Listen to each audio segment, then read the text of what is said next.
रात्रभर हेच चालू होतं 2-2:30 वाजेपर्यंत. त्याच्यामुळे रात्री उशीर झाला झोपायला आणि आज सकाळी उठलो 7ला. काल आमच्या शेजारी 13व्याचा कार्यक्रम होता. त्यांचे वडील वारले होते, तर कालचा 13वा दिवस होता. मग काल दिवसभर त्यांच्या घरी कार्यक्रम होता. मग संध्याकाळी आम्ही जेवलो वगैरे, गप्पा गोष्टी झाल्या. नंतर मग त्यांचा भजनाचा कार्यक्रम चालू झाला. तर म्हटलं चला बघूया. भरपूर दिवसांनी भजनाचा जो अनुभव असतो, आमच्या गावाकडे दररोज हरिपाठ असतो. सकाळी 4-4:30 वाजता चालू होतो. हरिपाठ जेव्हा पण चालू व्हायचा ना, तेव्हा माझ्या आईचा अलार्म फिक्स होता. सकाळी 4:30चा हरिपाठ चालू झाला म्हणजे माझी आई उठायची आणि सगळे कामं करायला सुरुवात करायची. आणि त्या हरिपाठाची आठवण आली, पूर्ण रिमाइंड झालं. सर्व काही मागच्या गोष्टी डोक्यामध्ये येऊ लागल्या की काय काय गोष्टी घडायच्या गावाकडे. आमच्या बौद्ध वाड्यामध्ये भीमगीताचा कार्यक्रम असायचा आणि ते भीमगीताची जी मंडळी असायची, प्रत्येकाच्या घरी काही कार्यक्रम असेल, 5वीचा कार्यक्रम असेल किंवा काही लग्नाचा काय असेल, ते जास्त करून 5वी असेल. 5वी म्हणजे कोणाला मुलगा मुलगी काही झालं असेल तर त्याच्या 5व्या दिवशी सगळे भीमगीताचा कार्यक्रम म्हणायला जायचे आणि पूर्ण ग्रुप होता अगोदर.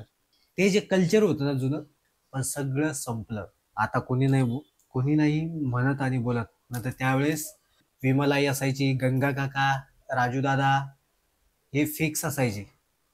मेन मंडळी हीच होती कार्यक्रम म्हणणारी, पण आता नाही म्हणत. आणि त्यावेळेसचा उत्साह खूप वेगळा होता. ते ढोल वाजवणारे, ढोलकी वाजवणारे. मला असं वाटतं हळूहळू जी येणारी जनरेशन असेल, येणारी पिढी, त्यांना जर ह्या लोकांनी इन्व्हॉल्व केलं असतं किंवा मग त्यांच्या हातात दिलं असतं की बाबा तुम्ही पण शिका, तुम्ही पण या, पण तसं काही गोष्टी झाल्या नाही. त्याच्यामुळे मला वाटतं पुढच्या येणाऱ्या पिढीला ते काम ह्या लोकांनी दिलंच नाही. त्याच्यामुळे हा ग्रुप आणि भजन मंडळी बंद पडली मे बी.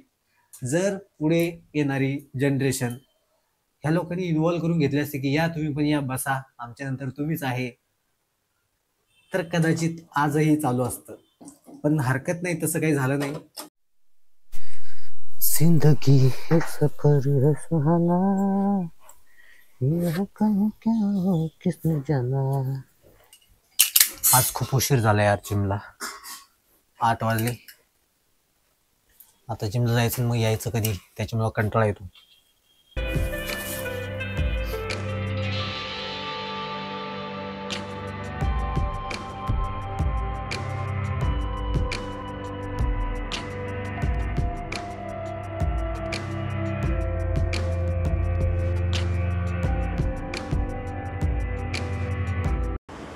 अभी जस्ट आ गए जिम से और आज बहुत लेट हो गया.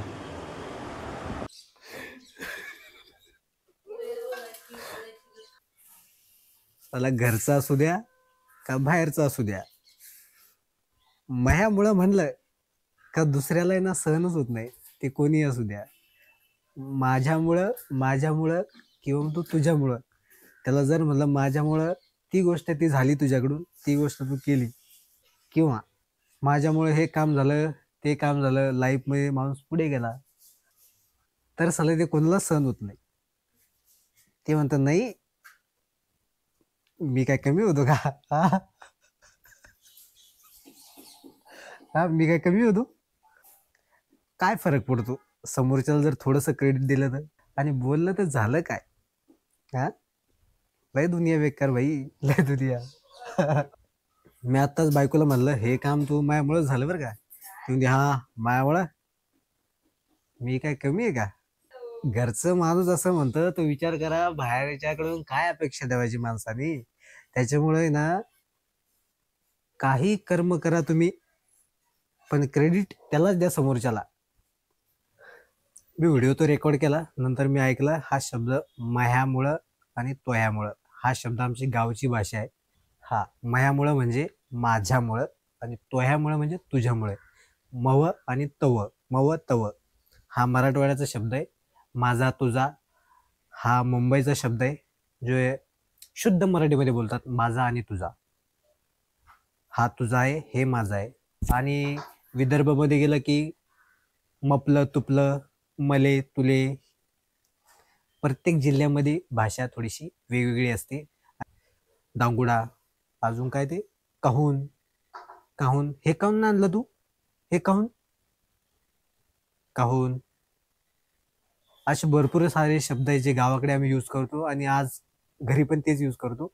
कधी कधी बाहेर गेलं, बाहेर लोकांशी बोलायला लागलं तर फ्लो मध्ये निघतात ते अजूनही गावठी भाषा, गावाकडची भाषा.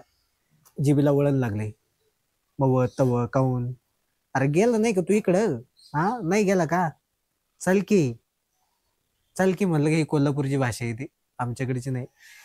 ए चाल रे, ही अशी आमच्याकडची भाषा. ए गेला का रे. थोडासा बोलायचा टोन पण जरा वेगळा असतो.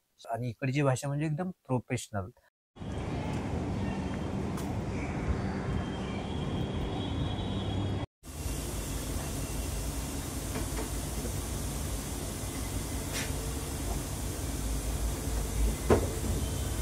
उस पे स्क्रैच नहीं आना चाहिए. नहीं नहीं आया नहीं. टिश्यू पेपर लेने जाती है, ज्यादा मत दबाओ. हाँ, ऐसा नहीं लग रहा है कि आपने सेफ्टी पिन को ज्यादा लंबा लंबा बना दिया, बराबर है. लंबा लंबा बोलो तो इधर ये डिजाइन है ना, हाँ. टाच हो रहा है इधर, इसकी वजह से ऐसा हो रहा है. चलो ठीक इसका इधर टाच हो रहा है ना. है. मिसिंग मिसिंग देखो एक बार. अरे हो गया हो गया.